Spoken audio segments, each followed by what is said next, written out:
Well, the new Doug car has arrived, and it's this, a 1997 Dodge Viper GTS, finished in the famous blue with white stripes. I finally caved, did what you asked, and bought a Viper. Now, I bought it here in Raleigh, North Carolina, which is 450 miles from my home in Philadelphia, and now I'm gonna drive it home, assuming that it makes it.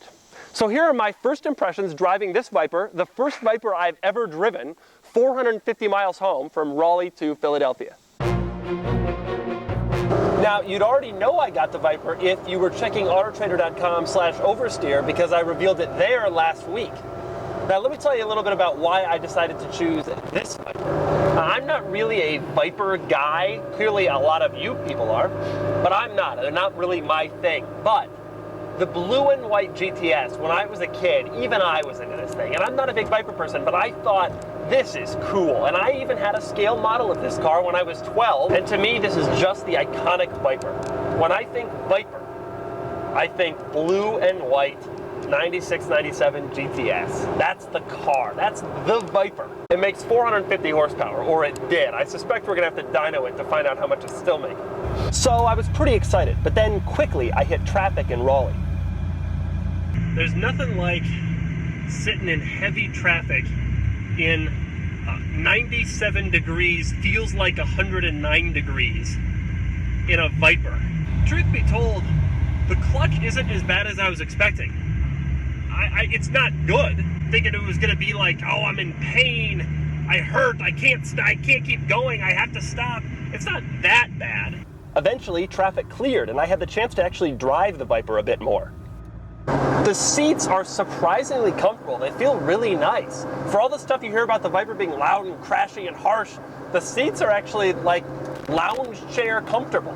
You can tell that it's probably really fast, but I'm afraid to push it right now. I don't know the car's limits, and also the tires are pretty worn. The thing that worries me the most about this car is the sheer number of people who have told me to be careful in it.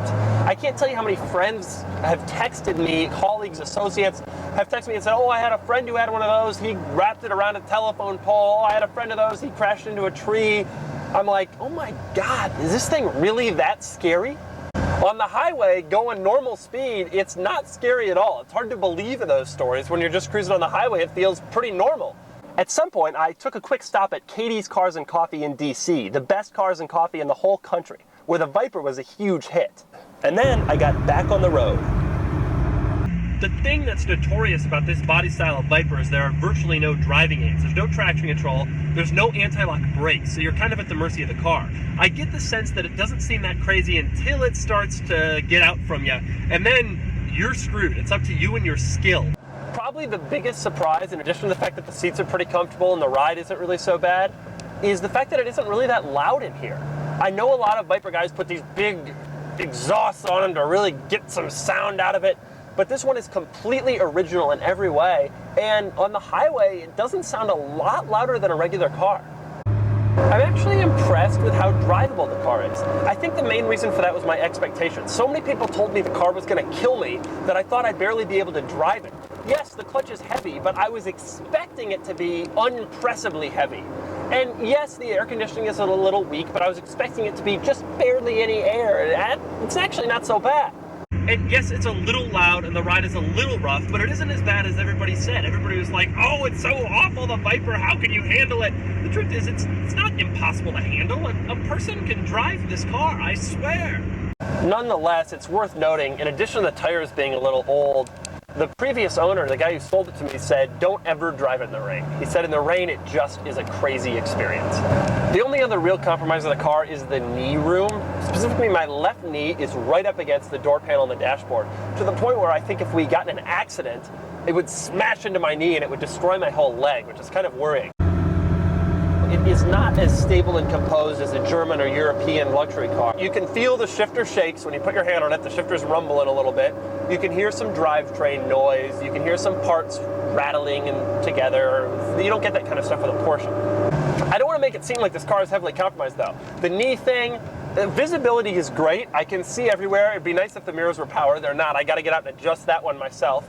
But everything else, you know, like I said, the air is blowing on me, the ride is not so harsh, it's not really all that loud, and before I knew it, the 500 miles were complete, and I was already back in Philadelphia. So I made it home, and to be perfectly honest, I kind of like this thing. Now, if you recommended the Viper, I hope you're happy because it doesn't get any more Viper than this. And if you didn't recommend the Viper, don't worry, I've still got the Aston for another 3 months until the bumper-to-bumper warranty expires. And I have some really cool stuff planned for it. And if you don't like the Viper or the Aston, well, guess what? I have an extra special surprise Doug car coming. A very unique, exciting vehicle that should arrive in about a month. So stay tuned to my channel and keep checking autotrader.com/oversteer for more updates.